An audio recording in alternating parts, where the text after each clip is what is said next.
আজ ৯৫০ বছর আমি মানুষকে জাহান্নামের আগুন থেকে বাঁচাইতে কত চেষ্টা করছি। আজ বুঝি আমার চোখের সামনে তুমি সন্তান বুঝি আহা জাহান্নামের আগুনে জ্বলে যাবি। ইয়া বুনাইয়ার কাম মা'ানা ওয়ালা তাকুম মা'আল কাফিরিন।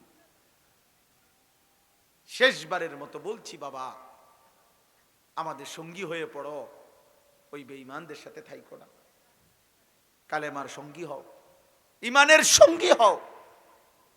এক বাবা তার আখিরি তামান্না, শেষ তামান্না, ৯৫০ বছরের মেহনত করা নবী নূহ আজ ৯৫০ বছর পরেও আপন সন্তানের জাহান্নামের আগুন সইতে না পেরে আল্লাহ শুনাইছে আর ইমানদার হবে না, তবুও ডাকতেছে ছেলেটাকে আমার ছেলে।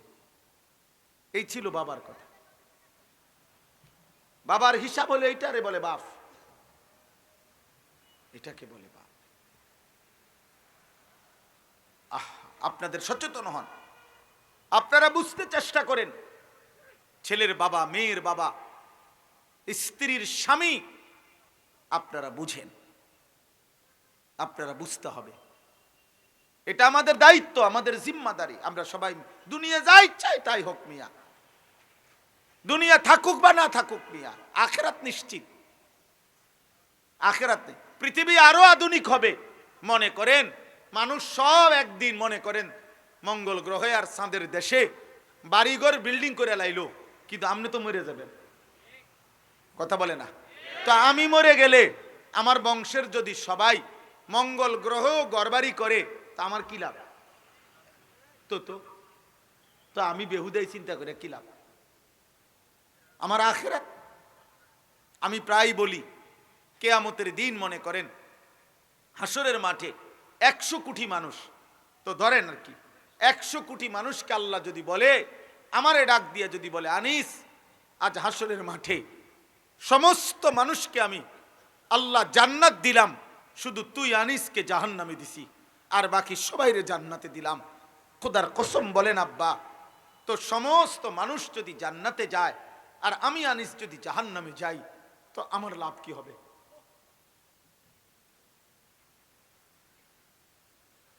কথা বলে না? তো আমি কি করবো? এটা আমি তখন কে এই সান্ত্বনা নেমু যে যাক আমি একাজন জাহান্নামে গেলে কিছে, বাকি মানুষ তো জান্নাতে গেছে, এটা নিয়ে সান্ত্বনা? এটা কি ২-৪ ঘন্টার বিষয়? এটা কি ২-৪ বছরের শাস্তি? তো এই জন্য অভিভাবকদেরকে বললাম, কোনোভাবে আমার সাফ বক্তব্য, নাফরমান ছেলের সাথে বুঝাপড়া করেন, বুঝাপড়া করেন। আব্বা তোর টাকা লাগবে না রে বাপ, তোর উপার্জন লাগবে না, তোর বিদেশের টাকাও লাগবে না, তোর চাকরির টাকাও লাগবে না, তোর ব্যবসার টাকাও লাগবে না। প্রয়োজনে না খাইয়া দুঃখে দুঃখে মরে যাব, প্রয়োজনে শেষ বয়স, বুড়া বয়স, ঠিক আছে তুই আর তোর বউ যদি আমারে রান্না বান্নাও করে না দেস, ঠিক আছে যা, না খাইতে খাইতে যদি মালিক মৃত্যুও দিয়ে দেয় তো মৃত্যুও হবে, কিন্তু আল্লাহকে সেজদা না দেওয়া নাফরমান সন্তান আমি তোর সাথে সম্পৃক্ত না। আজকে কিতাবে পড়ছি, সূরা নূরের তাফসিরে পড়ছি, হযরত ওমর রাদিয়াল্লাহু তাআলা আনহুর একজন ছেলে আব্দুর রহমান ওনার নাম ছিল, উনি মিশরে থাকতেন। তো মিশরে তখন গভর্নর ছিল হযরত আমর ইবনুল আস রাদিয়াল্লাহু তাআলা আনহু। আমর ইবনে আস বিখ্যাত সাহাবী।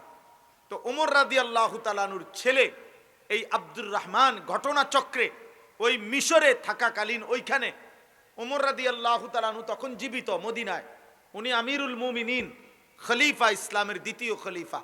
ওনার ছেলে মিশরে মদ পান করছে, এই মদ পান করার শাস্তি হিসাবে প্রমাণিত হওয়ার কারণে তখন আমর ইবনে আস রাদিয়াল্লাহু তাআলা আনহু ৮০টা বেত্রাঘাত ওনাকে গোপনে আড়ালে নিয়া, যেহেতু খলিফার ছেলে এই জন্য আড়ালে নিয়ে বেত্রাঘাত করছে, শাস্তি দিছে।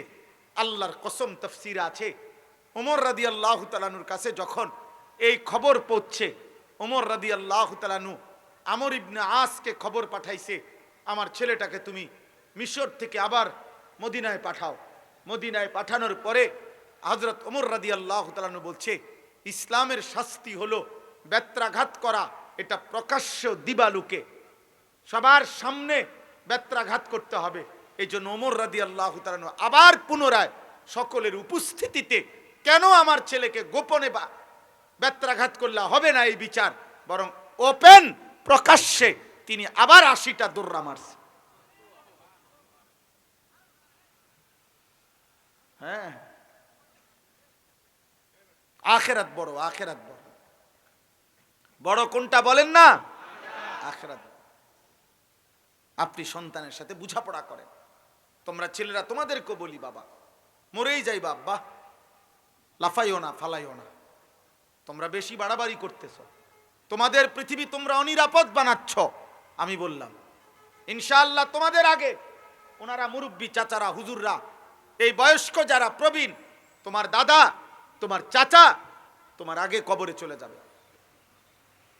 কিন্তু তোমরা যারা 14, 16, 18, 20, 25 বছরের ছেলে, আগামীর পৃথিবীতে আল্লাহ যদি তোমাদেরকে হায়াত দেয়, আগামী 20 বছর 30 বছর পরে তোমরা আরো উপযুক্ত হইবা, তখন তোমাদের সমাজ যদি চরিত্রহীনদের সমাজ হয়, আজকের গোটা ইউরোপে আল্লাহর কসম বাবা, হাত জোর করে কসম করে বলি যুবক, আমিও পৃথিবীর খবর রাখি, আজকের পৃথিবীতে ইউরোপে আধুনিকতা আছে অনেক, প্রযুক্তি আছে অনেক, মেশিন আছে অনেক, যন্ত্রপাতি অনেক আছে, মানুষের গতি আছে অনেক, চাকচিক্য ঝাঁকজমক আছে অনেক, কিন্তু মানবতা, মনুষ্যত্ব, নৈতিকতা বলতে কিছু নাই।